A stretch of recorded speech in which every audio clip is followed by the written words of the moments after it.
വികസന നേട്ടങ്ങൾ ഓരോന്നായി എണ്ണിപ്പറഞ്ഞുകൊണ്ടാണ് മുഖ്യമന്ത്രി പിണറായി വിജയൻ LDF സർക്കാരിൻ്റെ കൽപ്പറ്റ റാലി ഉദ്ഘാടനം ചെയ്തത്. UDF സർക്കാരിൻ്റെ കാലത്ത് ഒന്നും നടക്കില്ലെന്ന നിരാശയിലായിരുന്നു കേരള ജനതയെന്നും എല്ലാം സാധ്യമാകുമെന്ന രീതിയിലേക്ക് കേരളത്തെ മാറ്റാൻ സാധിച്ചുവെന്നും മുഖ്യമന്ത്രി പറഞ്ഞു.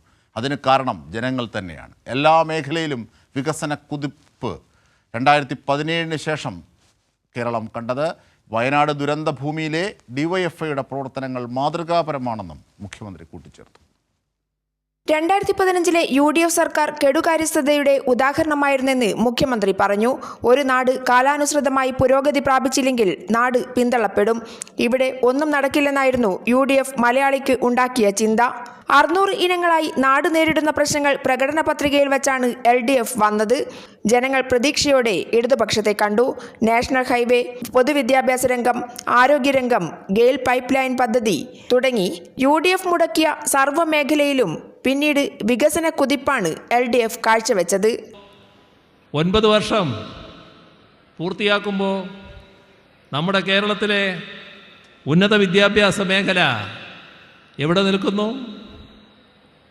രാജ്യത്തെ ആകെ 12 യൂണിവേഴ്സിറ്റികൾ എടുത്താൽ ആ ആദ്യത്തെ 12 യൂണിവേഴ്സിറ്റികളിൽ 3 നമ്മുടെ നാട്ടിലെ യൂണിവേഴ്സിറ്റികളാണ്. വയനാട് ജില്ലയിലെ എല്ലാ സ്കൂളുകളും ഹൈടെക്കായി. ഉന്നത വിദ്യാഭ്യാസ രംഗത്ത് രാജ്യത്തെ 12 സർവകലാശാലകളിൽ 3 കേരളത്തിൻ്റെതാണ്. ഒരു ദുരന്തത്തിലും പ്രതിപക്ഷം ഒരുമിച്ച് നിന്നില്ലെന്നും മുഖ്യമന്ത്രി ചൂണ്ടിക്കാട്ടി. കേന്ദ്രത്തിനൊപ്പം നിന്ന് തകർക്കാനാണ് UDFും ശ്രമിച്ചത്. അവസാനം വയനാട് ദുരന്തത്തിലടക്കം പ്രധാനമന്ത്രി വന്നുപോയിട്ട് ചില്ലിക്കാശ് പോലും ദുരന്തബാധിതർക്കായി നൽകിയില്ലെന്നും മുഖ്യമന്ത്രി പറഞ്ഞു. തലയിൽ കൈവച്ച് കരഞ്ഞിരിക്കാനാവില്ല, അതിജീവിക്കണം, അതിജീവിച്ചേ തീരൂ എന്നും മുഖ്യമന്ത്രി പറഞ്ഞു. ഇനിയൊരു ദുരന്തമുണ്ടായാൽ അതിജീവിക്കാനുള്ള നിർമ്മാണ പ്രവർത്തനങ്ങളാണ് നടത്തുന്നത്. തുരങ്കപാതയടക്കം ഇത് മുന്നിൽ കണ്ടുകൊണ്ടാണെന്നും അദ്ദേഹം പറഞ്ഞു. ടൗൺഷിപ്പ് ദുരന്ത മേഖലയ്ക്ക് മാതൃകയാവും. വലിയ സഹായങ്ങളും ചെറിയ സഹായങ്ങളുമെല്ലാം വന്നു ചേർന്നു. 25 വീട് സംഭാവന പറഞ്ഞ DYFI 100 വീടിന്റെ പണം സർക്കാരിന് നൽകി മാതൃകയായി.